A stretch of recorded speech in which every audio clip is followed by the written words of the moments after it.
Subscribe करें और bell दबाएं ताकि कोई खबर रह न जाए।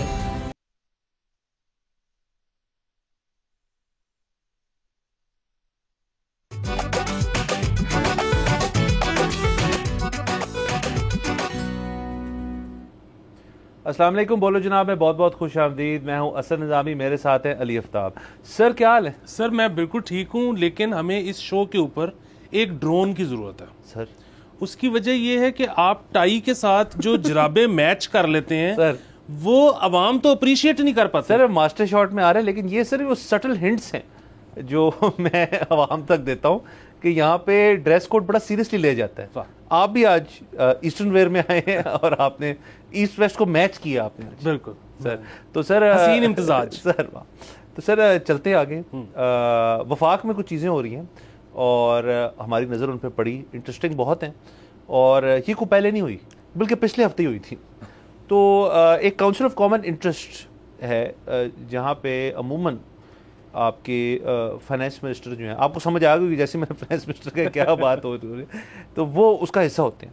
ये लाजमी नहीं है कि फाइनेंस मिनिस्टर हर टर्म में या हर फाइनेंस मिनिस्टर उसका हिस्सा रहा है। ऐसा हुआ है कि कभी कभार फाइनेंस मिनिस्टर इसका हिस्सा ना हो, ये खबर नहीं है। असल में खबर ये कि फॉरेन मिनिस्टर कभी इस काउंसिल ऑफ कॉमन इंटरेस्ट का कभी हिस्सा नहीं हुआ। तो लेकिन फॉरेन मिनिस्टर कभी इसहाक डार भी तो नहीं ना हुआ। सर क्या बात है। तो सर इसहाक डार साहब को इसका काउंसिल का अंदर उनको दे दिया है, उनको बिठाया है वहाँ पे, और फाइनेंस मिनिस्टर साहब को नहीं बिठाया वहाँ पे। तो इसका स्ट्रक्चर जो है बड़ा इंटरेस्टिंग है। तो इसमें ना 5 फिक्स्ड मेंबर्स होते हैं, एक आपके फाइनेंस मिनिस्टर और 4 आपके चीफ मिनिस्टर्स। उसके अलावा प्राइम मिनिस्टर की डायरेक्शन के ऊपर उनका मैंडेट होता है कि वो 3 इजाफी मेंबर्स जो हैं उनको रख लें। तो उन सब के बावजूद ये फाइनेंस मिनिस्टर की ही जो पोजीशन थी उसको छोड़ते हुए, उनको ना रखते हुए इसहाक डार साहब को इस चीज़ के ऊपर लाया।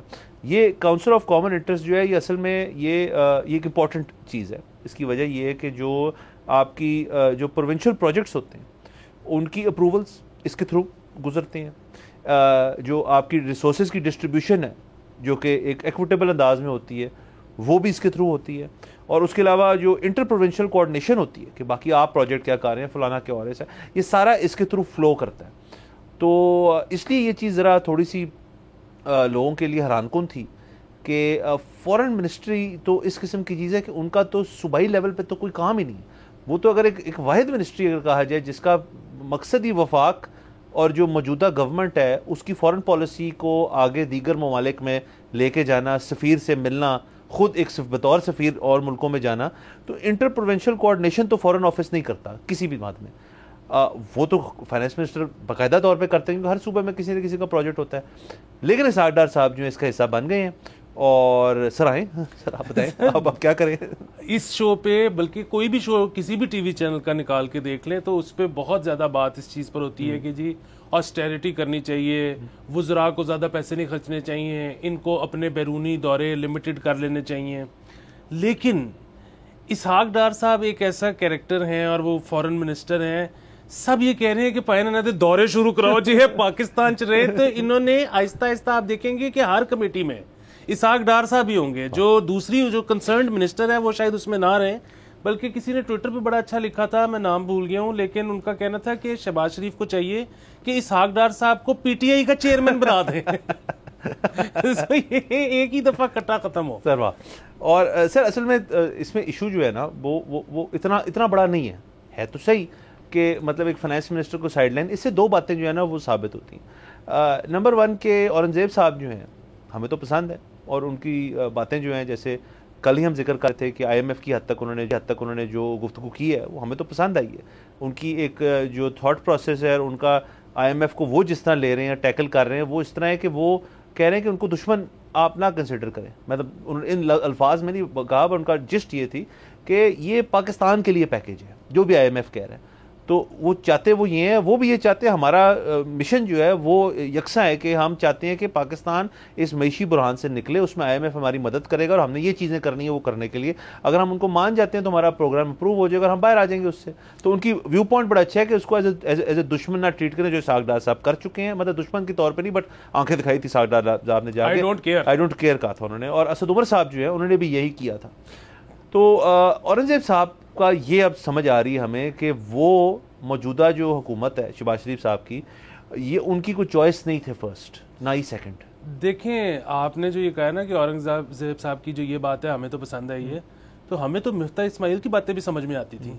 प्रॉब्लम तो वही है कि डार साहब की नहीं बनती किसी से। डार सो बेसिकली तकरीबन पूरा मुल्क एक साइड पे और डार साहब एक साइड पे, और जो हुकूमती इस वक्त मेजर पोजीशंस पे हैं क्योंकि वो शरीफ फैमिली है, तो वो इस वक्त हमें लगता है ऐसा कई दफ़ा मिलता है जेस्चर कि वो पूरे मुल्क को छोड़ के सिर्फ एक इसहाक डार की साइड ले रहे हैं। और इसके साथ साथ सर अभी देखिए बजट सेशन भी आ रहा है, तो बजट सीज़न आ रहा है रादर, तो उसके अंदर भी बहुत सारी चीज़ें जो हैं वो फाइनेंस मिनिस्टर का मैंडेट होगी, तो इस कमेटी पे उनका होना ज़रूरी है, नंबर 1। नंबर 2, अभी NFC वार्ड की भी जो बात है वो भी होगी, और बहुत ही अच्छा था कि ये अगर फाइनेंस मिनिस्टर इस काउंसिल में होते ना, तो जैसे मैंने कहा कि चारों सूबों के चीफ मिनिस्टर्स भी इस काउंसिल में होते हैं, सो उनसे बड़ा अच्छा फेस टाइम हो जाना था फाइनेंस मिनिस्टर साहब का। अब वो इस चीज़ में है ही नहीं, अगर इस चीज़ के अंदर, तो जो दीगर हमारे जो वज़ीर आला हैं सूबों के, वो फाइनेंस मिनिस्टर से यानी कि मज़ीद उनकी जो है एक लिंक जो है वो एक और ख़त्म हुआ, तो ये भी किसी लिहाज से अच्छी नहीं है, क्योंकि प्रोविंसेस का तो काम पड़ता रहता है फाइनेंस डिवीजन से। बिल्कुल। और दूसरा आप ये देखें ना कि अब जाहिर है केपी को किस तरह से डील करना है जी। केपी जो है वो शायद बात नहीं करना चाहता, मतलब कभी कभी लगता है कि वो बात करना चाहता है, कभी लगता है कि वो नहीं बात करना चाहता फेडरल के साथ। अच्छा, इसी तरह अब इसहाक डार साहब जो हैं वो तो मतलब in all fairness he is part of Sharif family, ठीक है, तो वो पता नहीं उनके साथ क्या उनका कंफर्ट जोन होगा आपस में। यही अगर फाइनेंस मिनिस्टर होते तो शायद ज़्यादा आसानी होती उनको कम्युनिकेट करने में, इनको पता लगता उनके मसाइल के हैं, शायद कुछ हल हो पाते, शायद कुछ। फिर वही बात है ना, हमने आगे को चलना है, ठीक है। अब वो वहाँ पे एक हुकूमत बन गई है, वो मतलब पसंद है फेडरल को PTI या नहीं पसंद, इन एनी केस वहाँ पे इंसान है जो रहते हैं, उनको लेके आगे चलना है, वहाँ पे प्रोजेक्ट्स करने हैं, वहाँ पे सब मसाइल का हल करना है। सो इसके लिए ज़रूरी था कि फाइनेंस मिनिस्टर होते हैं। मतलब डार साहब जो है वो मतलब for all practical purposes he is Sharif family. हाँ, और अगेन देखें ना, इससे ये बात सवाल भी सर पैदा होता है कि फिर जो फॉरेन ऑफिस खुद है, हम तो चले एक लिहाज से कह रहे हैं कि वो फॉरेन ऑफिस की जो जिम्मेदारी हैं वो भी ठीक ठाक जिम्मेदारी हैं, और इसहाक डार साहब को जो प्रीडिसेसर थे बिलावल भुट्टो जरदारी साहब, वो बुरे फॉरेन मिनिस्टर साबित नहीं हुए, उन्होंने बड़ा अच्छी तरह अपना काम उसके अंदर किया है। ये क्रॉस द बोर्ड एक चीज़ जो है मानी जाती है। इवन शाह महमूद कुरैशी साहब जो थे, क्योंकि ये पहली दफ़ा वो आई थिंक दूसरी दफ़ा वो फॉरेन मिनिस्टर बने थे, या दूसरी या तीसरी दफ़ा शायद, तो उन्होंने भी अपना काम वो समझते थे। तो एक फ़ॉरेन ऑफिस का भी एक बहुत काम होता है, आपके मुख्तलिफ ममालिक के अंदर आपके जो दीगर लोग हैं वो उनसे लिएज़ॉन करना है। और इस वक्त तो देखें ना, दुनिया जो है वो एक मुल्क की हद तक तो बंद नहीं रह सकती, दुनिया ने, हर मुल्क ने दुनिया भर में ग्लोबलाइजेशन का एक दौर है, तो उसके अंदर आपका फॉरेन ऑफिस बड़ा ज़रूरी है। तो इससे तो ये साबित हो रहा है कि इसहाक डार साहब का मूड ही नहीं है फॉरेन ऑफिस को तस्लीम करने का। बिल्कुल। फिर ये जो है ना, ये ऑप्शन ये बड़ी अजीब सी ना, मुझे समझ नहीं आई इसकी। उसकी वजह ये है कि हमने थोड़े दिन पहले देखा, कुछ अर्से पहले बिलावल साहब थे, उससे पहले शाह महमूद कुरैशी साहब थे। अच्छा, वो और फिर वही बात है, आपके सबसे इख्तलाफात हो सकते हैं, लेकिन अब बिलावल साहब, जिस तरह हमने पहले भी बात की हुई है कि अंग्रेज़ी में जितनी उनको महारत हासिल है और जितना वो अपना नुक्ता समझा सकते हैं उस लैंग्वेज में, जो उनकी प्रोफिशेंसी है, वो मतलब पाकिस्तान में मेरा नहीं ख्याल किसी भी पॉलिटिकल पार्टी के किसी भी पॉलिटिशियन की किसी एक ज़ुबान पर है। अच्छा, उसके फिर बड़े फ़ायदे होते हैं, मतलब बाहर जब इंटरनेशनल मीडिया से डील करना होता है तो उसके बहुत फ़ायदे होते हैं। आपका कम से कम ये नहीं हो सकता कि आप कहना कुछ और चाहते थे और बात किसी को कुछ और समझ में आई। यहाँ पे हम देख चुके हैं, अब आई डोंट नो कि ये स्टांस वीक था उसकी वजह से हुआ या अंग्रेजी वीक थी उसकी वजह से हुआ। और फिर भी बात है कि मतलब ये कोई ताना नहीं है किसी के लिए, मेरी अपनी नहीं सही, लेकिन मैं वैसे कह रहा हूँ कि फाइनेंस मिनिस्टर के लिए अब जिस तरह जब हार्ड टॉक पे गए थे इसहाक डार साहब, तो ये फंस गए थे। अब अगेन या तो इनका स्टांस इतना वीक था कि ये उसको डिफेंड ही नहीं कर पाए, यहाँ शायद लैंग्वेज का मसला था। So what ever the case, बहुत भारी जिम्मेदारी होती है फॉरेन मिनिस्टर की, और इनके नातवा कंधे जो है ना वो इस जिम्मेदारी के लिए नंबर एक पता नहीं मतलब ये उठा सकने का जोर रखते हैं कि नहीं, और दूसरा जिस तरह से आपने कहा है ये और ज़्यादा खतरनाक बात है कि शायद उनको इंटरेस्ट ही कोई नहीं उसमें। इंटरेस्ट नहीं, और वो भी इंटरेस्ट का थोड़ा सा इसका सबूत हमें इस तरह भी मिलता है कि दो बड़े जो हार्ड हिटर्स हैं फॉरेन ऑफिस के, फॉरेन पॉलिसी के, तारिक फातमी और जलील अब्बास जिलानी जो हैं, वो भी साथ ही है ना इनके। तो शायद ये कहा हो जी कि मैं तो फाइनेंस देखता हूँ तो आप लोग इसको देखें। और सर आखिरी इसके अंदर बात ये कि ये जो हम जैसे क्रिकेट का जिक्र कर रहे थे, और हमने बार बार ये बात दोहराई है इस शो के तवसत से कि क्रिकेटिंग थॉट प्रोसेस जो है उसके अंदर एक चेंज हम चाहते हैं हमारी टीम की तरफ से। एक अग्रेसिव अप्रोच आनी चाहिए। अग्रेसिव भी गलत लफ्ज़ है, दुनिया के साथ एट पार होएं, मॉडर्न अप्रोच आए आपकी।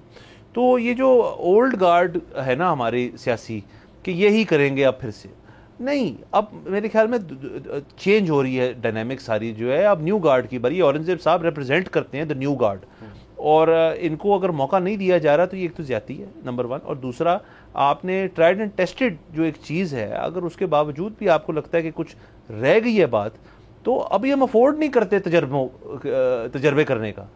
हम नए तजर्बे करना अफोर्ड करते हैं कि जी पुराने से हम हार बैठे हैं, हमें इनसे नहीं हो पाया, अभी नया तजर्बा करते हैं ताकि आप थोड़ा रिस्क फ्री जाएं।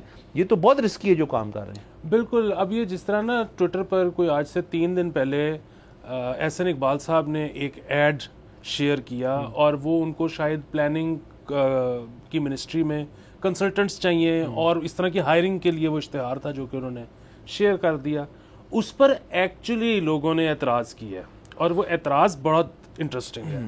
वो ये है कि जी आपने जो इसमें क्वालिफिकेशन लिखी है, जो एलिजिबिलिटी आप जो मांग रहे हैं, अगर आप मास्टर्स के बाद 18 साल का एक्सपीरियंस मांग रहे हैं और आप पीएचडी के बाद 14 साल का एक्सपीरियंस मांग रहे हैं, इसका मतलब है आप तो 43-44 साल से छोटा बंदा हायर करने के मूड में ही नहीं है। सो अब तो मतलब जो अब दौर है ना दुनिया में, 44 इज ओल्ड, ठीक है, मतलब 50 के बाद तो आपकी वो कैपेसिटी नहीं रहती कि आप ज्यादा काम कर सको, और काम के अलावा काम तो शायद हो जाता है, काम आपने कौन सा फिजिकली करना होता है, आप दुनिया के नए तकाजों के साथ हमाहंग नहीं रहते। सो अगर आपको पता ही नहीं है कि दुनिया में क्या हो रहा है, तो फिर आप कैसे प्लान करोगे? एक जो चीज नोट करने वाली है, आप देखें दुनिया में इतने 27 साल के मिलियनेयर्स कभी इस दुनिया की तारीख में नहीं हुए जितने अब हैं। ठीक है, मतलब पहले दौर होता था कि जी इतने साल आपने तालीम हासिल करनी है, फिर इतने साल कारोबार या नौकरी करनी है, फिर मतलब एक दौर में कहा जाता है कि कहा जाता था कि अगर आप 50 साल की उम्र में मिलियनेयर बन जाओ तो बिल्कुल ठीक है, उसमें कोई प्रॉब्लम वाली बात ही नहीं है, यू हैव अराइव्ड। अब 27 साल के मिलियनेयर्स हैं लोग, ठीक है, 27 साल एक मतलब बहुत ही नौजवान कह सकते हैं आप उसको, जवान भी नहीं। तो दुनिया किसी और डगर पे चल रही है, किसी और स्पीड पे चल रही है, और अब उसको शेप अप करने वाले लोग यंग माइंड्स हैं। बाबों का काम खत्म हो चुका है। बिल्कुल, और जितनी जल्दी मेरे ख्याल में तमाम जो इस वक्त पावर में है इस चीज़ को समझे, हम ये नहीं कहते कि ओवरनाइट होगा, लेकिन उसको करने की जो एक नज़र तो है ना जी कि पहल हुई है उस चीज़ पर। सर आगे चलते हैं। पीटीआई का आपने जिक्र तो कर दिया, वहाँ पे भी sir all is not well. Asad Kaiser साहब खबरों में रहे हैं कुछ दिन, कहा उन्होंने ये कि अलीमीन गंदापुर साहब की मुलाकात हुई मोहसिन नकवी साहब से। ज़ाहिर है इंटीरियर मिनिस्टर और जो KPCM है उनका हमेशा से एक लिंकेज रहा है, और वो ज़ाहिर है मुल्क की सिक्योरिटी और बाकी जो आपके थोड़े से सेंसिटिव एरियाज़ हैं उनकी हद तक पॉलिसी बनाते हैं उसको। उसके ऊपर गंदापुर साहब के ऊपर भी थोड़ी सी तनकीद हुई, वही वाली जी इलेक्शन से पहले तो आप कहते थे नकवी साहब को ये कहा था आपने, वो कहा था। तो असल में बात ये कि अब इलेक्शन हो गई हैं, अब चीज़ें जहाँ बैठनी थी ना, सेटल होनी थी, वो हो गई। अब उस सिंड्रोम से हमें निकलना पड़ेगा और हमें आना पड़ेगा काम के ऊपर, काम क्या है। अब ये खबर ही नहीं है कि जी KPCM जो है वो इंटीरियर मिनिस्टर को मिल रहे हैं, तो बड़ी आम सी बात है। लेकिन चूंकि वो CM जो हैं वो गंदापुर साहब हैं और जो इंटीरियर मिनिस्टर है मोहसिन नकवी साहब में ये खबर होगी। असद कैसर साहब से फिर रहा नहीं गया, उन्होंने कहा जी कि अब जो है सियासत जो है उसके अंदर हम वफाक से ताल्लुक़ हमें नहीं रखना चाहिए। गंदापुर साहब को उन्होंने उनसे मुखातिब होते हुए उन्होंने ये कहा कि आपको चाहिए कि आप वफाक के साथ लिंकेजेस ना बनाएं।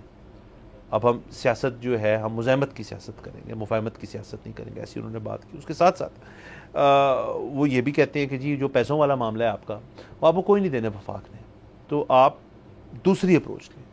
जो आपने पहले दिन किया था जब शहबाज शरीफ साहब मिलने आए थे आपको, आप नहीं मिले थे, आप उस अप्रोच पे चलें और दूसरी अप्रोच पे ना चलें। तो ये असद कैसर साहब का एक सॉर्ट ऑफ मतलब ये पार्टी मौक़िफ़ कितना है, ये शायद पार्टी मौक़िफ़ भी यही हो कि नहीं मिलना, लेकिन साथ साथ हम देखते हैं गंदापुर साहब आखिर मिलने तो गए थे शहबाज शरीफ साहब को। तो अब क्या चल रहा है पीटीआई में, बड़ा कंफ्यूजिंग है। नहीं, ये पार्टी मौक़िफ़ जो है ना, अगेन आप ज़रा चेक करें कि असद कैसर साहब के पास इस वक्त कोई पोर्टफोलियो है या नहीं है। सो अगर आप ट्विटर देखते हैं ना, तो ऐसे तमाम उनके फॉलोअर्स जो कि बस फॉलोअर्स हैं, जो कि कोई जिम्मेदारी नहीं कोई सूबाई लेवल पे या वफाकी लेवल पे, उनका यही दिल है कि मुज़ाहमत हो, लेकिन जिनको जिम्मेदारी मिल गई है वो अब चलना चाहते हैं क्योंकि उनके सर पे जिम्मेदारी है, उन्होंने डिलीवर करना है। सो ये रिफ्ट जो है ये आज है और ये कायम रहेगी। जिस तरह से आपने निशानदेही कर दी, खबर तब होती अगर वो ना मिलते, वो मिले हैं, ये तो खबर है ही नहीं है।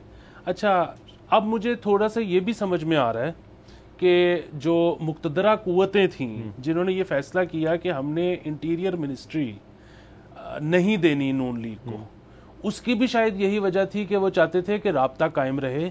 उसकी वजह ये है कि जो नकवी साहब हैं वो वफाक के रिप्रेजेंटेटिव तो हैं ही नहीं, वो तो रियासत के रिप्रेजेंटेटिव हैं, उनको तो कोई पार्टी नहीं लेके आई। सर सॉरी, यहीं आपकी नकवी साहब वाली बात काटूंगा, यहाँ ब्रेक का कहा जा रहा है, हम जाएंगे एक ब्रेक के ऊपर, प्लीज स्टे विद अस।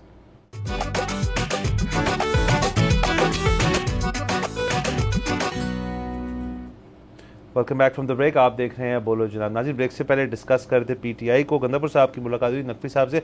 अली का एक पॉइंट रह गया था बीच में, नकवी साहब की हद तक सर बताइएगा। जी बिल्कुल, नकवी साहब वाला तो कंप्लीट हो गया था, लेकिन जहाँ तक ये पीटीआई की अप्रोच की बात है ना, मुझे I hope I am wrong, लेकिन मुझे गंडापुर साहब ना थोड़े अनस्टेबल लग रहे हैं। और उसकी वजह यह है कि चलिए उस बात को तो छोड़ दें कि सपोर्टर्स आपसे क्या चाहते हैं। सपोर्टर्स तो कुछ भी चाह सकते हैं, ठीक है, मतलब सपोर्टर तो किसी एक टीम का जो है वो अगर आखिरी विकेट पे 150 चेज करना है तो वो भी चाहता है कि जीत जाए। लेकिन बुनियादी बात यह है कि कभी उनका ये ख्याल होता है कि मैं अच्छे ताल्लुकात मेरे होने चाहिए, कभी उनका ख्याल होता है कि बिल्कुल मिलना ही नहीं है। बात यह है कि आप मिलें भी और ताल्लुकात ना भी अच्छे रखें। कोई ऐसी मतलब उनकी मीडिया टॉक होती है जो आपको नहीं पता लगती या मुझे नहीं पता लगती, ठीक है।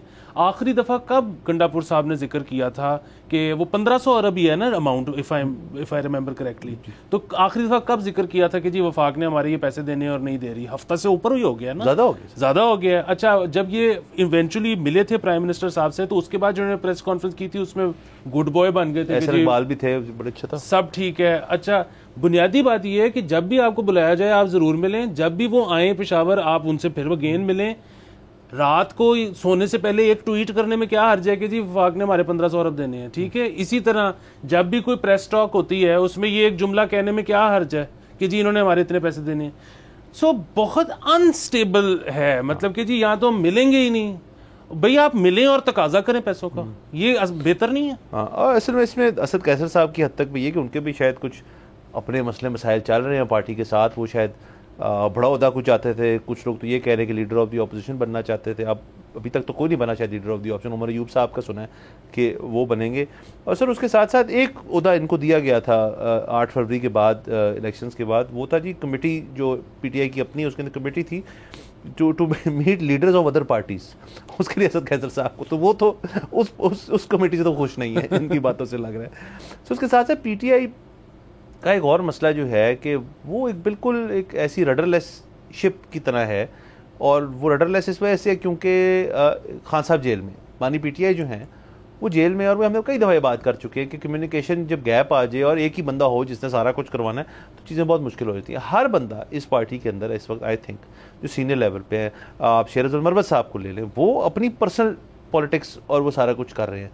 मिस्टर गौर एक हद तक कर रहे हैं, असद कैसर साहब कर रहे हैं, गंदापुर साहब कर रहे हैं, सारे जो है वो पार्टी पॉलिसी जो है वो मुश्तरका तौर पे हमें नज़र नहीं आ रही कि वो आगे जा रही है। वो तो बल्कि हमें पता भी नहीं एग्जैक्टली आगे क्या प्लान है, बट अपनी अपनी सियासत सब लोग कर रहे हैं। सब देखें न्यूज़ साइकिल में किसी ना किसी तरह हर वक्त हैं। तो अब आगे पीटीआई जो है इसको कैसे टैकल करती है और उनका क्या है, क्योंकि ये अब वो वक्त है कि अब प्री इलेक्शन गेम ख़त्म होगी, अब पोस्ट इलेक्शन जोन में आना पड़ेगा रियलिटी एक्सेप्ट करनी पड़ेगी कि आपकी रियलिटी इस वक्त जो है, जो जैसी भी है वही रियलिटी है। आप सिंगल बिगेस्ट पार्टी हैं इस मुल्क की, उस चीज़ को ना कि आप यूटिलाइज़ करें। आप कह रहे हैं कि ये हम जो बाकी लोग हैं उन सबसे हम बात नहीं करेंगे, ये वही पुराना रेटरिक है पीटीआई को चली आ रहा है। बस असल में ना यही तो बात है जिसकी वजह से एक बहुत बेसिक कॉन्सेप्ट जिसकी बहुत यहाँ पे बात होती है पाकिस्तान में, उसको बुरा भला कहा जाता है। अगेन पूरी दुनिया के हिसाब से वो बुरी हो सकती है, लेकिन पाकिस्तान में ना फिलहाल उसका कोई नेमल बदल नहीं है। वो बात होती है जी डायनेस्टिक पॉलिटिक्स की, मारूजी ये जो है ना, अब वो मौरूसी सियासत। बात ये है कि बानी पीटीआई जेल में है और आप कह रहे हैं कि जी देखें कम्युनिकेशन गैप आ गया है और अब हमें कोई डायरेक्शन समझ में नहीं आ रही। होता ये है कि हर वक्त कोई ना कोई तो जेल में होता है। बाकी जो पार्टीज हैं जब उनके फिगर्स लीडर्स जेल में होते हैं तो कोई एक बहन भाई बाप बेटी कोई ना कोई भी रिश्तेदार बाहर होता है जो कि एक्टिव पॉलिटिक्स का हिस्सा होता है और वो उसको लेके चलता है। सो अगेन जो ये हम छुड़वाना चाहते हैं ना जान फौरी तौर पे मरूसी सियासत से, वो इस मुल्क में नहीं छूट सकती और मेरे ख्याल है कि वो छूटनी चाहिए भी नहीं है फौरी तौर पे। उसकी वजह ये है कि again you have an elephant in the room, ठीक है। मतलब यहाँ पे जो टोटल सियासत है वो सिर्फ सियासी पार्टियों के माबैन नहीं होती, उसमें और फैक्टर्स भी हैं। तो जब तक वो और फैक्टर्स मौजूद रहेंगे तब तक मौरूसी सियासत शायद सियासतदानों के लिए हेल्पफुल साबित हो और इवेंचुअली अवाम के लिए भी। बिल्कुल। और सर चलें फिर आगे अब ये देखते हैं कि इस पार्टी का क्या पॉलिसी निकलती है। बहुत ज़रूरी है कि कोई एक फिगर हो जो लीड करे इनको, क्योंकि ये तो अभी ऑपोजिशन में है ना। ये जब हुकूमत में भी थे, जो कासल इंट्रीग्स पीटीआई में होती थी वो किसी और पार्टी में नहीं होती थी। और उसकी वजह ये थी कि बेसिकली एक लीडर था और उसके नीचे हर कोई ये सोच रहा था कि मैं भी पार्टी हेड बन सकता हूँ। दूसरी पार्टीज में क्या होता है कि वहां पे भी सियासत होती होगी आपसी, लेकिन वो ज्यादा से ज्यादा क्या सोचते होंगे, वो सियासत करते होंगे कि यार इंटीरियर मिनिस्टर मैंने लगना है, यार रेलवे मिनिस्टर मैंने लगना है, ये सियासत होती होगी। पार्टी हेड बनने की सियासत कोई नहीं करता होगा क्योंकि वो पता है कि वो जी बाप है, उसके बाद बेटा है, उसके बाद बेटी है वाले मामला। इधर वो कुर्सी एम्प्टी है। बिल्कुल सर चलें। मैं तो वैसे आपस की बात है 2018 के जब ये इलेक्शन जीते थे मेरी यूट्यूब पे वीडियोस पड़ी हुई हैं। मैंने तब कहा था कि अगर बानी पीटीआई चाहते हैं कि पार्टी स्ट्रांग हो तो कासिम या सुलेमान में से एक को बुला लें कि पता हो कि यार ये जानी है उस तरफ, यानी कि एक तरह से फ़ायदा भी है उसका मनुष्य से। बिल्कुल सर। सर आगे चलते हैं। ख्वाजा आसिफ साहब ने एक ट्वीट कर दी और काफ़ी फैली वो ट्वीट। कहते वो ये हैं कि एफपीआर की जो कुछ केसेस हैं, जो एफबीआर केस करती है, फिर लोग उस केस को उठा के कोर्टों में ले जाते हैं और वो वहाँ मामला जो है फंस जाता है। ज़ाहिर कोर्ट का एक बैकलॉग है। तो उन्होंने कुछ फिगर्स दिए, तो टोटल अमाउंट जो है वो कह रहे हैं 2544 अरब रुपए, 2.5 ट्रिलियन रुपीज़ जो है, जिसमें सुप्रीम कोर्ट के अंदर 102 अरब के केस पड़े हैं, हाई कोर्ट के अंदर 742 अरब के केस पड़े हैं और ट्राइब्यूनल्स दीगर जो हैं उनके अंदर 1700 अरब के केस पड़े हैं जो इस वक्त पेंडिंग है। तो ख्वाजा साहब की अपील ये थी कि आप एफबीआर जो है वो सुस्त ना होए और इस चीज़ को आप कोर्ट्स के साथ मिलके इन केसेस का रिजॉल्व करें और इनसे अगर कोई पैसे निकलते हैं इन रिकवरीज से तो उससे हमारा जो कर्जे हैं और दीगर जो मुल्की मसाइल हैं मईशी वो ठीक हो सकते हैं। सर कागजों पे था तो मेरे भी इतने पैसे फंसे हुए हैं कि वो अगर निकल आए तो आज आपका भाई ये घर खरीद सकता है, लेकिन ना वो निकलने हैं ना मैंने कभी घर खरीदना है। तो बाकी ये भी कागजों में है जो अगर आप जिनके खिलाफ हैं ये केसेस, अगर आप उनसे पूछेंगे तो वो भी आगे से रोएंगे कि जी इतने साल हो गए हैं फैसला ही नहीं आ रहा। इनमें से कुछ लोगों के शायद बैंक अकाउंट्स भी बंद हो गए होंगे क्योंकि जी वो केस चल रहा है तो आपको ट्रांजैक्शंस करने की इजाजत नहीं है।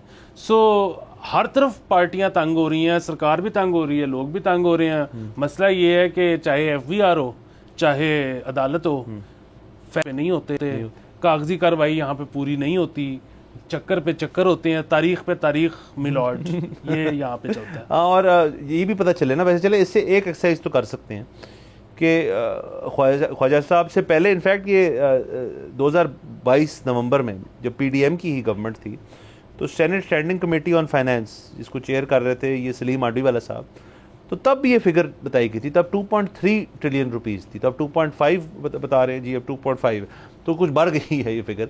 सवाल ये नहीं है कि ये पैसे रिकवर होने हैं, नहीं, ये किन्होंने देने हैं।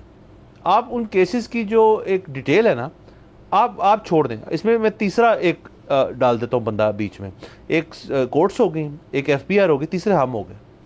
आप हमें एक एक करके बताएं जी कि सबसे बड़ी जो रिकवरी है ना इसके अंदर, जो सुप्रीम कोर्ट में होगी यकीनन, या चले कहीं पे भी है, भाई कितना टैक्स देना है उस बंदे ने, हमें बताएं वो कौन है।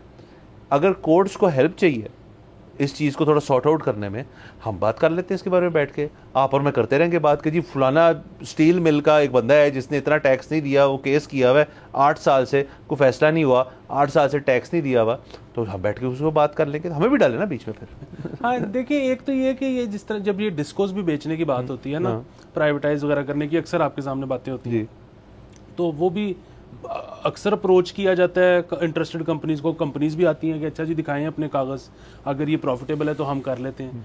तो उसमें भी ये होता है कि वो बिजली जो चोरी हो चुकी है, वो बिजली जो लाइन लॉसेस में जा चुकी है, उसको भी ये दिखाते हैं कि ये भी वो पेमेंट है जो कि हमें मिलनी है, कागज़ों पे वो ड्यू है, वो आनी है, तो ये देखें हम तो कितने प्रॉफिटेबल हैं। उनको नहीं पता जो खरीदने आए हैं, वो बड़े सियाने होते हैं। इन्वेस्टर जो है जिसने एक दफ़ा पैसा कमाया है और वो दोबारा इन्वेस्ट करने आया है, वो जिसने एक दफ़ा कमाया होता है उसको बड़ा अकल वाला आदमी होता है, तो वो उनको पता लग जाता है कि ये कागज़ों में क्या चल रहा है। इसी तरह ये जो सारी 2.5 ट्रिलियन या जितनी बड़ी अमाउंट्स है, इसमें से रिकवर कुछ भी नहीं होना, ये बस कागजी चलते रहेंगे केस। हाँ ज़ाहिर है कोर्ट सिस्टम्स बेहतर करें, FBR इटसेल्फ हमने कल ही बात की थी, उसके अपने बड़े मसले हैं, तो ये मामला चलता रहेगा। और बाकी वही है कि FBR और ये जितने भी इस तरह के हम नैब और ये वो जितने इदारे हैं, बात वही है कि देखें कि इनकी रिकवरीज कितनी इन्होंने आज तक की हैं, इनकी तनख्वाहें कितनी गई हैं, इन पे खर्चा कितना हुआ है सरकार का, और उसके अगेंस्ट इन्होंने रिकवरी कितनी की है।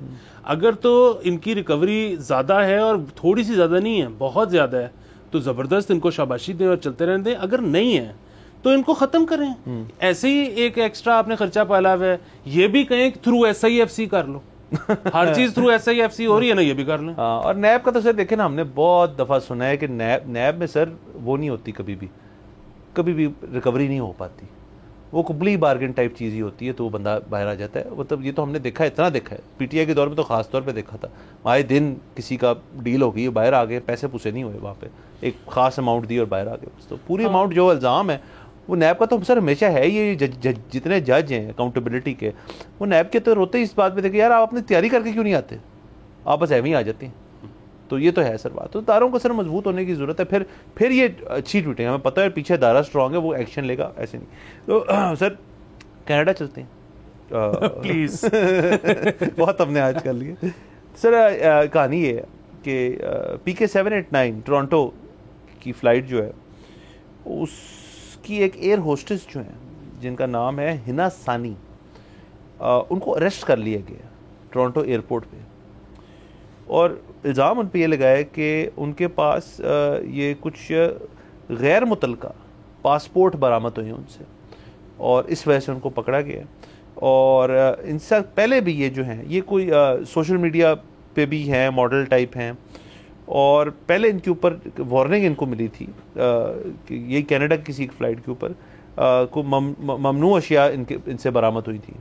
तो पहले वो ममनू अशिया थी, अब ये गैर मुतलका पासपोर्ट हैं, कोई हैबिचुअल ऑफेंडर लग रही है मुझे, तो अब तो इनको हिरासत में ले लिया गया इस चीज़ के लिए। सर वैसे भी तो कनाडा में आपको पता है हमारे आजकल हालात बहुत ख़राब हुए हैं, क्योंकि नंबर एक तो ये कि कनाडा ने क्योंकि बहुत उनकी रिलैक्स्ड पॉलिसी थी, वीज़ा भी और इमिग्रेशन भी, और अगर कोई बंदा इलीगली भी आ गया है लेकिन उसने पासपोर्ट कंट्रोल किसी तरह क्रॉस कर लिया है, तो उसके बाद तो फिर आपको एयरपोर्ट पे ही वकील मिल जाता है। सो इसकी वजह से वहाँ पर बहुत ज़्यादा आबादी चली गई पूरी दुनिया से, सिर्फ पाकिस्तान से नहीं, पूरी दुनिया से। फिर इंग्लैंड में आपको याद होगा कि जब क्योंकि उधर एक था कि जी वो रशियन माफिया ने बहुत ज़्यादा प्रॉपर्टी परचेज़ की है, उनको जब कहा गया कि जी आप अपनी प्रॉपर्टी बेचें क्योंकि यहाँ पे आम लोगों से अफोर्ड नहीं हो रही अब, तो वो उनके जब पैसे निकाले गए तो सुना है कि शायद वो पैसे भी कनाडा में इन्वेस्ट हुए। सो हुआ ये है कि वहाँ अब कनाडा में प्रॉपर्टी की प्राइस बहुत ऊपर चली गई है, वहाँ पे जो रहने वाले हैं अब वो अफोर्ड नहीं कर पाते।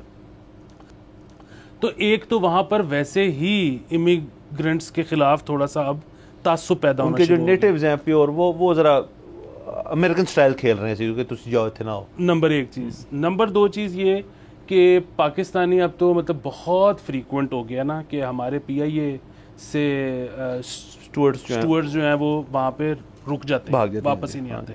सो वो भी एक मसला है। बाय द वे ये बात सिर्फ इतनी सादी सी नहीं है कि जितना क्रू गया था वो वापस उनमें से एक कम आ गया। आपको इन्फॉर्म करना होता है वहाँ पे कि जी हमारा फलाना बंदा मिसिंग है, इस वक्त जहाज़ चलना था, हम एयरपोर्ट पे हैं, वो नहीं आया। हमने पहले उसका होटल लॉबी में भी इंतज़ार किया, वहाँ भी नहीं आया, अब हम इधर आ गए। कनाडा जो है वो पाकिस्तान को हर बंदे के ऊपर एक बड़ा भारी फ़ाइन करता है। अच्छा। जो कि पाकिस्तान पे करता है, और वो इतने फ्रीक्वेंटली गायब होना शुरू हो गए हैं। और अब जिस तरह से आप ये खबर बता रहे हैं, इसमें असल मसला ये है कि ममनूआ चीज़ों का मसला नहीं है। वो अगर 2 नंबर पासपोर्ट हैं, अगर ठीक है, तो मजीद इन्वेस्टिगेशन होगी तो पता लगेगा, तो फिर ये एक पूरा रैकेट हो सकता है जो कि यहाँ से बंदे जाते हैं, मिस होते हैं, वहाँ पे उनके लिए पासपोर्ट्स का इंतजाम किया जाता है। सो ये एक बहुत बड़ा मसला है, ये हम इसको लाइटली नहीं ले सकते। तो आने वाले दिनों में शायद ये चीज़ हुई है, इससे शायद मजीद इन्फॉर्मेशन आए। और इसके साथ साथ देखें, अगर तो देखें जुर्माना हो रहा है, तो ये अब यहाँ सर मैं ज़रा टची हो जाता हूँ कि सर खर्चे के मामले में ना ज़रा आपको फिर संजीदा होना, क्योंकि ये जो पैसे दे रहे हैं मुल्क देता है, ये किसके पैसे हैं? ये हमारे आपके मेरे हम सब के टैक्स के पैसे हैं ना, जिनसे ये फाइन्स पे कर रहे हैं।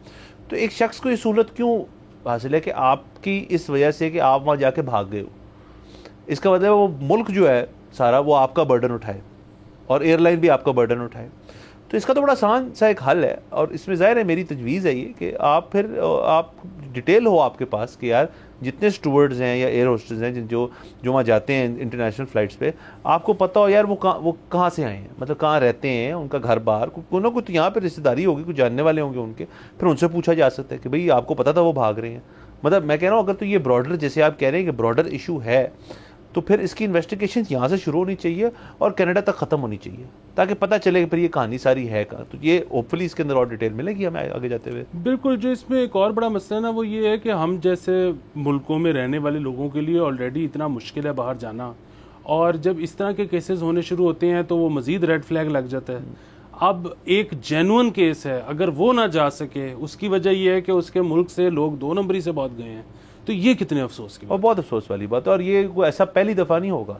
हम मतलब कई जब अब देख लें, मतलब किसी भी एक मुल्क को या एक सोसाइटी को मार्जिनलाइज उसका नहीं करना चाहिए, बट नाइजीरियन जो लोग हैं, अब उनके इर्द गिर्द एक स्टीरियोटाइप घूमता है कि वो जो लॉटरी वाली स्कीम थी कि आपको ईमेल आएगी इतनी लॉटरी, वो सारा स्कैम टाइप होता था।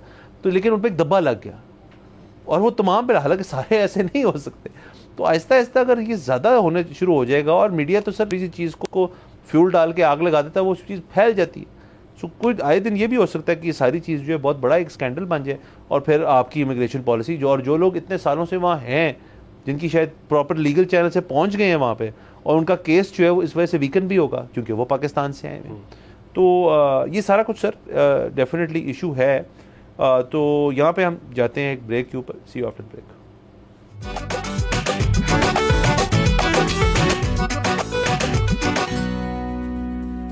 Welcome back from the break. आप देख रहे हैं बोलो जनाब।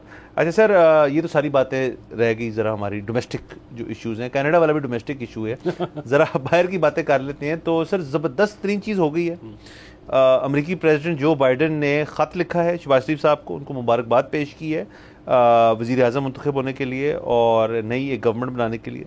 उन्होंने कहा है कि जी US पाकिस्तान रिलेशनशिप्स हमारे लिए बड़े अहम हैं, उनको आगे हम बरकरार रखेंगे। उसके साथ साथ US जो है वो पाकिस्तान के साथ खड़ा हुआ है, उनके तमाम मसाइल के अंदर पब्लिक हेल्थ की हद तक उन्होंने लेटर के अंदर जिक्र किया कि उसके ऊपर कुछ बेहतरी करने की ज़रूरत है। इकनॉमिक डेवलपमेंट ज़ाहिर है हमारा बहुत बड़ा एक मसला है। एजुकेशन के ऊपर बाइडन साहब ने कहा कि हम कुछ करेंगे, और ह्यूमन राइट्स के ऊपर भी उन्होंने बात की। सो इससे अब बहुत सारी चीज़ें जो हैं निकलती हैं बाहर, शाखें जो हैं इसके अंदर से। तो एक सफारती नज़रिए से तो ये एक बहुत बड़ी कामयाबी है इस गवर्नमेंट की, क्योंकि आपको तरीके इंसाफ के दौर में याद होगा कि वो तरस ही गए थे कि हमें फ़ोन ही आ जाए। तो फ़ोन तो अभी भी नहीं आया, लेकिन ख़त आ गया। तो ख़त का सर आपको पता है ज़्यादा मायने रखता है, इसका मतलब ज़रा थॉट प्रोसेस ज़्यादा, ख़त पे फ़ोन तो कोई भी कर लेता है। हाँ, लेकिन इसमें इनका कमाल कोई नहीं है ना, ये तो सारा PTI का कसूर है। बात ये है कि इस हुकूमत को कोई मेहनत ही नहीं करनी पड़ी। PTI कह के ट्रंप जो आवेगा तो लगता जावेगा, तो वो बाइडन ने इनको मुबारकबाद ही देनी है ना कि यार शुक्र है तुसी आ गए हो। तो पीटीआई तो बहुत गलत खेल गई है अमेरिका को लेकर। उसकी वजह ये कि पहले डोनाल्ड लू पे इतने इल्ज़ामात लगाए और अब लाखों डॉलर खर्च के अमेरिका में अपने लिए जो है वो डिप्लोमेसी कर रहे हैं। क्या फ़ायदा हुआ? कुछ भी नहीं। लाखों डॉलर ज़ाया हो रहे हैं और वही बात है कि वो राब्ते अब दोबारा नहीं हो सकते या जब तक आप ये नहीं कहते कि हाँ साइफर कोई इतना बड़ा मसला नहीं था। हाँ सर, बाकी उस लिहाज से मेरे ख्याल में जो हमारा इस गवर्नमेंट की हद तक माहौल बना हुआ है कि अमेरिका का देखिए स्टेट डिपार्टमेंट जो है अब हमारे बारे में जो भी हमारा मेजर इशू होता है वो हाईलाइट होता है, पहले भी होता होगा, लेकिन अब ज़रा आवाम तक पहुंच रही है बात ये कि यूएस में हमारी डिस्कशन हो रही है। तो मेरा तो अपना ख्याल है यूएस के लिए इररेलेवेंट होना बहुत नुकसानदेह चीज़ है। किसी भी मद में रेलेवेंट होना जो है वो हमारे मुल्क के लिए बेहतर है। उसकी वाहिद वजह मैं बताता हूँ, वो ये है कि जो IMF है और IMF और आपका इस मुल्क का फ्यूचर अब इंटरट्वाइंड है। आप जो मर्जी कर लें उसको आप छुटकारा नहीं पा सकते बहुत जल्द उससे। तो जब तक IMF के साथ आपका अगला फ्यूचर जो है वो उसके साथ चलना है तो आपने फिर अमेरिका के साथ बना के रखनी, क्योंकि IMF के अंदर जो सबसे मेजर शेयर और पेट्रन उनका है वो अमेरिका है।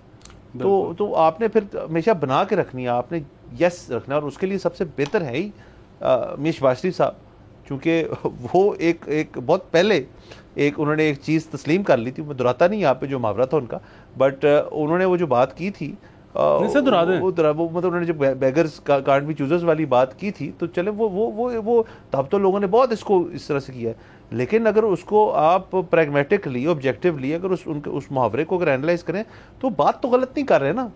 तो और अगर वो आपका व्यू पॉइंट रहेगा तो अमेरिका के साथ आपने बना के रखनी, सीधी बात है। मतलब और कुछ इसमें दो राय तो है ही नहीं। बिल्कुल, एक आपकी बात 100% ठीक। और दूसरी चीज हमें जरूरत है इस बात की कि चाइना और अमेरिका दोनों इंटरेस्टेड रहे हमारे में। उसकी वजह ये है कि अगर एक का इंटरेस्ट लूज हो गया ना तो फिर दूसरा हमें जो टर्म्स ऑफर करेगा वो इससे भी बुरी होंगी।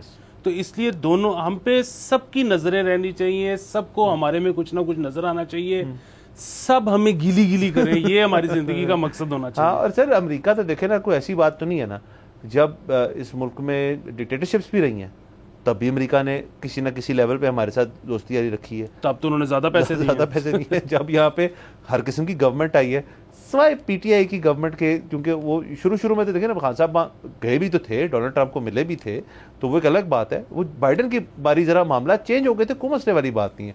लेकिन और ये साइफर वाला सारा हो गया, तो डिरेल नहीं करनी रिलेशनशिप अपनी, ये अच्छी चीज़ें हैं। सर मुझे तो एक वेव ऑफ पॉजिटिविटी जो है ना वो एक पैदा हो रही है कि मुझे लग रहा है सर चीज़ें सही तरफ जा रही हैं। आपका मुझे नहीं पता, मुझे लग रहा है सर। बस आपको लग रहा है तो बात खत्म हो गई। इसका तो आपको नहीं लग रहा। ऐसा आगे चलते हैं। बिल्कुल, ये खबर आप ही दे दीजिए कि SIFC का आप मुझे कुछ बता रहे थे, तो आप जरा बेहतर अंदाज में बयान कर सकते हैं। ये कमाल हो गया सर, ये न्यूज़ ऑफ द सेंचुरी है, नॉट मंथ्स नॉट ईयर। अच्छा, न्यूज देने से पहले ना मैं थोड़ा सा बैकग्राउंड, 1.5 मिनट है तो आप जल्दी से करें। थोड़ा सा बैकग्राउंड ये कि SIFC बना क्यों। होता ये है कि हमारे लोग जब भी जाते हैं कहीं बैरून मुल्क तो उनको जो भी मिलता है वो ये बताता है कि जी हम तो इन्वेस्टमेंट करना चाहते हैं पाकिस्तान में, लेकिन रेड टेपिज्म इतना ज़्यादा है कि बाकी पूरी दुनिया में क्या होता है कि आप चीज़ शुरू करनी है तो ऑनलाइन जाते हो, फॉर्म पड़ा होता है, जो चीज़ चाहिए उस पर लिखी हुई है। अच्छा, वो जिस डिपार्टमेंट को जो चीज़ चाहिए आप वहीं पे क्लिक करते हो, वो आपको उसकी वेबसाइट पे ले जाता है, ऑनलाइन आप भर देते हो, आपके वो सारे लाइसेंसेस सब कुछ आपको ईमेल होकर आ जाते हैं, आप अगले दिन कारोबार शुरू कर देते हो। यहाँ पे ऐसे नहीं होता। यहाँ पे आपको पता है कि आपने फलाने ग्रेड के फलाने अफसर से जाके पहले मिलना है, फलाने डिपार्टमेंट के, वो आपकी फाइल फंसा लेगा पता नहीं कितने अरसे, फिर आप पता नहीं उसके निकल के किसी और के पास जाओगे, फिर वो फंसा लेगा। बाहर सारी कहते थे कि हम तो करना चाहते हैं लेकिन यहाँ पे रेड टेपिज्म इतना ज़्यादा है कि हमसे नहीं किया जाता। उसके बाद जो आपकी मिलिट्री जो इस एलीट थी उसने ये सोचा कि जी हम SIFC शुरू करते हैं, और वो क्या करेगी कि वो एक्सपेडाइट करवा दिया करेगी, जहाँ जहाँ जिसका जो काम फंसेगा वो हम खुद उसके अंदर देखेंगे और हम कहेंगे कि जी इसको जल्दी से करें। अच्छा, ओके। इसमें एक तो बुनियादी मसला है कि रेड टेपिज्म को खत्म नहीं किया गया, सिर्फ ऊपर एक और ब्यूरोक्रेसी अब आ गई है जो कि काम को तेजी से करवा देगी। सर उन्होंने अपना पहला आज जो है ना काम किया, मतलब बाहर तो जिससे भी वो बात कर रहे हैं इन्वेस्टमेंट्स के लिए, वो तो अपनी जगह, वो तो आज से पहले भी कर रहे हैं। आज लोकली उन्होंने अपना पहला काम किया जल्दी से है, बता दें। वो ये है कि जो हमारी ब्यूरोक्रेसी थी वो कह रही थी कि बाहर से कोई इंटरेस्टेड फिलहाल नहीं है, हमें कोई व्हाट्सएप नहीं आया। इन्होंने जब पता किया तो पता लगा कि बाहर की दुनिया वाले ईमेलें भेज रहे हैं, तो अब उनको बताया गया कि प्लीज ईमेल चेक कर लें। तो यानी कि सर इनबॉक्स फुल है, देर सारी उनके अंदर रिक्वेस्ट आई हुई है, पहिया चलना शुरू हो जाएगा। वो व्हाट्सएप को देख रहे थे। सर वाह, बहुत आला। सर इसी नुक्ते पे आज इजाजत लेते हैं और लोगों को बता दें आप भी ईमेल चेक कर लिया करें हफ्ते में एक दफा। हफ्ते में एक दफा। नाज़िर हमें इजाजत दीजिए, कल आपसे इंशाल्लाह फिर मुलाकात होगी। खुदा हाफिज।